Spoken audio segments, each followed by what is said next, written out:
ザ・ミラクルスマイルフォーレストへようこそ。この動画では自分の思い込みの殻を外すブロック解除瞑想を行っていきます。運転中のご視聴はお控えいただいて、心地のいい姿勢でゆったりとヘッドフォンをつけてご視聴ください。ご自分のペースで深呼吸しながら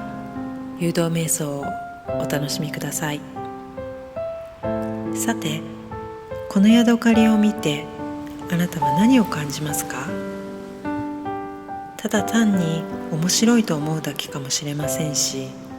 環境問題について考える人もいるかもしれません。あるいはヤドカリを自分自身に置き換えて何か感じる人もいるかもしれません。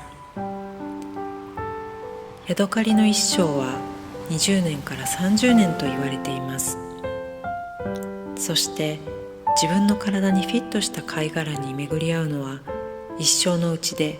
2,3 回だと言われています。なぜこのヤドカリはわざわざこのキャップを貝殻として選んでいるのでしょうか？自分の体にジャストフィットして心地よかったのかもしれませんし、たまたまそこにあったからかもしれません。ヤドカリの気持ちは誰にも分かりません。周りを見渡せば、このヤドカリに合う素晴らしい貝殻はあふれかえっているのに、自分の思い込みによって自分本来の姿に合わない偽物の殻をわざわざ選択してしまっているのです。このヤドカリを自分たちに置き換えてみると、私たちは知らず知らずのうちにこれでいいのだという自分の思い込みの殻によって自分自身の可能性を制限してしまっている場合があります。本当は無限の可能性があり、選択肢がたくさんあるのに、わざわざ自分に合っていない偽物の殻の中でこのままでいい、仕方ないと諦めてしまうのです。先入観は視野を狭くしてしまいます。本当にやりたくないことは無理せずに手放していく勇気も時には必要です。自分の魂が喜ぶことを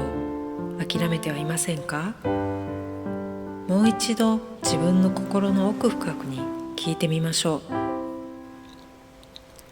思い込みの偽物の殻を外して自分本来の姿に合う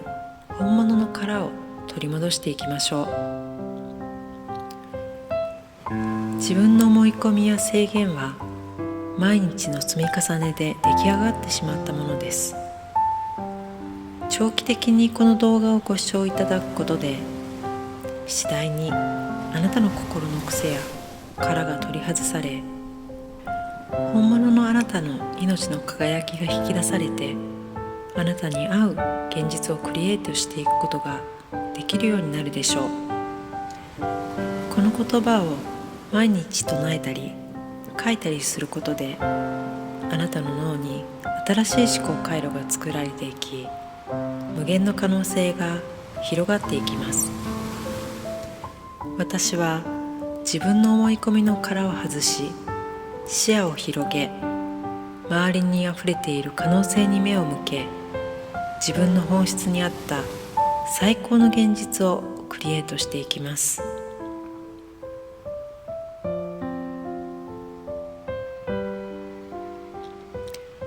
私は本物の自分を発揮し、本物の輝きで自分を満たし、周りの人を満たし、愛と喜びと調和の世界で生きることを選択します。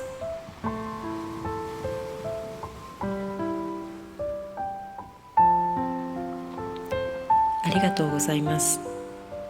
ありがとうございます。ありがとうございます。